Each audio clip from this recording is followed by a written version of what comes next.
जिस जनाजे को दुनिया का सबसे बड़ा जनाजा कहा जा रहा है, क्या नरेंद्र मोदी उसमें शामिल होंगे? दावा किया जा रहा है कि दुनिया भर से 2 करोड़ लोग इस जनाजे में शामिल होंगे, लेकिन क्या भारत के प्रधानमंत्री नरेंद्र मोदी इसमें जाएंगे?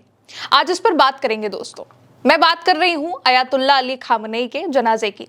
4 जुलाई से 9 जुलाई तक तेहरान से लेकर के मशहद तक खामनेई को अंतिम विदाई दी जाएगी। इसमें शामिल होने के लिए नरेंद्र मोदी को ईरान के राष्ट्रपति मसूद पेज़ेश्कियान की तरफ से 23 जून को मंगलवार को न्योता मिला था। तब से हर किसी की जो निगाहें हैं वो भारत पर है, नरेंद्र मोदी पर है। ईरान वो मुल्क है जिसने भारत की मदद करी है। युद्ध के बीच में किसी ना किसी तरीके से भारत को तेल और गैस की सप्लाई होती रही है। ऐसे में अब नरेंद्र मोदी को क्या करना चाहिए, जाना चाहिए, नहीं जाना चाहिए, ये वो अब डिसीजन उनको लेना है। खामनेई वो हैं जिनकी मौत पर भारत में भी शोक दिखा था। 28 फरवरी 2026 सुबह सुबह का वक्त और खबर आई कि अमेरिका और इजराइल ने जॉइंट अटैक में ईरान के supreme leader Ayatollah Ali Khamenei को मार दिया। तब से लगातार युद्ध चल रहा था। अब खामनेई के जनाजे की तारीख तय हुई है। आखिर भारत के सामने मुश्किल क्या है? नरेंद्र मोदी इसमें क्यों नहीं जा रहे हैं? क्या उन पर किसी का दबाव है? ये दबाव ट्रंप का है कि नेतन्याहू का है? अब मुश्किल ये है कि अगर नरेंद्र मोदी जाते हैं तो अमेरिका इजराइल से रिश्ते खराब होंगे और नहीं जाते हैं तो ईरान से संबंध बिगड़ेंगे। थोड़ा पीछे चलकर याद कीजिए, ईरान पर इजराइल और अमेरिका के हमलों से ठीक 2 दिन पहले नरेंद्र मोदी इजराइल की यात्रा पर थे और भारत ने 28 फरवरी को हुए हमले में अली खामनेई की हत्या की निंदा भी नहीं करी थी। हालांकि बाद में भारतीय विदेश मंत्रालय ने ईरानी दूतावास जाकर खामनेई की मौत पर शोक पुस्तिका पर सिग्नेचर करके भारत की तरफ से दुख जताया था। भारत में विपक्षी पार्टी कांग्रेस ने भी इस मुद्दे पर भारतीय जनता पार्टी की सरकार की कड़ी आलोचना करी थी। अब खामनेई की अंतिम विदाई का वक्त है, लेकिन नरेंद्र मोदी इसमें शामिल नहीं होंगे। भारत की तरफ से बिहार के राज्यपाल लेफ्टिनेंट जनरल सैयद अता हसनैन और केंद्र सरकार में विदेश मामलों की विदेश राज्य मंत्री पवित्रा मार्गरेटा ईरान जाएंगे। नरेंद्र मोदी न जाने की पीछे की जो उनकी वजह है, कहा जा रहा है कि पहले से तय उनका कोई विदेशी दौरा है जिसकी वजह से वो नहीं पहुंचेंगे। असल में नरेंद्र मोदी 6 जुलाई से लेकर के 11 जुलाई तक के इंडोनेशिया, ऑस्ट्रेलिया और न्यूजीलैंड के दौरे पर है। इस वजह से वो ईरान तो नहीं जा सकते। सिर्फ अमेरिका और इजराइल ही नहीं, भारत को अब गल्फ देशों की नाराजगी का भी डर है, ये भी बात सामने है। इस वजह से नरेंद्र मोदी ने ईरान में खामनेई की अंतिम विदाई के कार्यक्रम से पूरी तरीके से दूरी बना ली है। ये बात तो हो गई, खामनेई की अंतिम विदाई में नरेंद्र मोदी शामिल नहीं होंगे। उनकी जगह बिहार के राज्यपाल और एक केंद्रीय राज्य मंत्री जाएंगे। लेकिन सवाल इसके आगे का है, अगर ये बात ईरान को बुरी लगी तो उसका असर क्या होगा? पहला, सबसे बड़ा खतरा है चाबहार पोर्ट को लेकर के। चाबहार भारत के लिए ईरान में सबसे जरूरी प्रोजेक्ट है। मोदी के ना आने से नाराज होकर ईरान प्रोजेक्ट को धीमा कर सकता है या निवेश घटा सकता है। ये INSTC यानी कि international north south transport corridor पर असर डालेगा। दोस्तों, भारत ईरान से तेल इंपोर्ट करता है।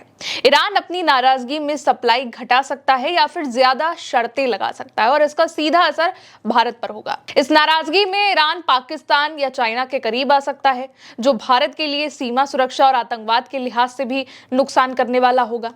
ईरान ने हमेशा भारत की मदद करी है, तेल सप्लाई को रोका नहीं है।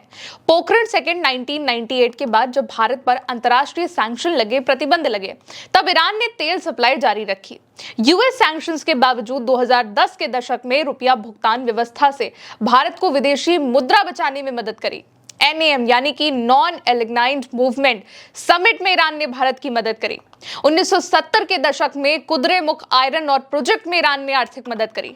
लेकिन आज जब ईरान में शोक का वक्त है, दुख है, तब भारत के प्रधानमंत्री ने ईरान से दूरी बना ली है। हालांकि भारत की तरफ से 2 लोग इस जनाजे में शामिल होने जाएंगे। दावा है कि 2 करोड़ लोगों की भीड़ हो सकती है। इतिहास में अब तक सबसे बड़ा जनाजा ईरान के नाम ही दर्ज है।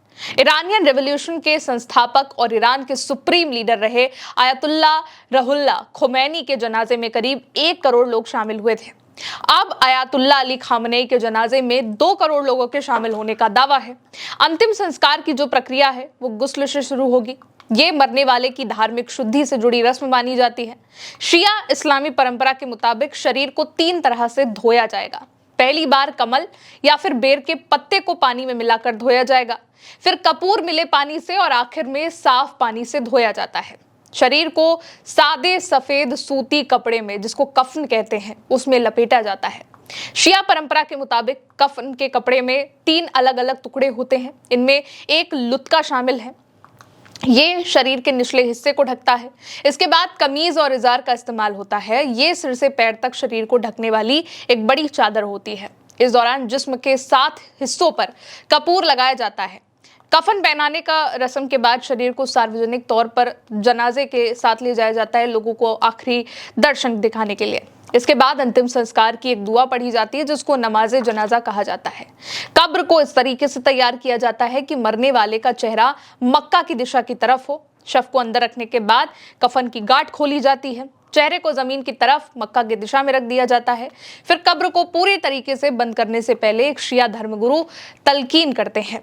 तलकीन एक पारंपरिक पाठ है जिसमें मृतक को आस्था के सिद्धांत और शिया इमाम के नाम की याद दिलाई जाती है। इसके बाद लकड़ी के तख्तों या फिर पत्थरों का इस्तेमाल करके कब्र को बंद करके मिट्टी से भर दिया जाएगा। खामनेई के जनाजे में दुनिया भर की निगाहें एक शख्स को जरूर तलाशेंगी और वो हैं मुज्तबा आयतुल्लाह खामनेई। उनके बारे में कोई कहता है कि घायल है, कोई कहता है कोमा में है। अब 4 जुलाई से 9 जुलाई तक वो अपने वालिद की अंतिम विदाई में आते हैं या नहीं, इसको भी देखना होगा। फिलहाल इस वीडियो में इतना ही दोस्तों। आपको क्या लगता है, प्रधानमंत्री नरेंद्र मोदी को जाना चाहिए था या फिर नहीं? कमेंट में जरूर बताइएगा। नमस्ते।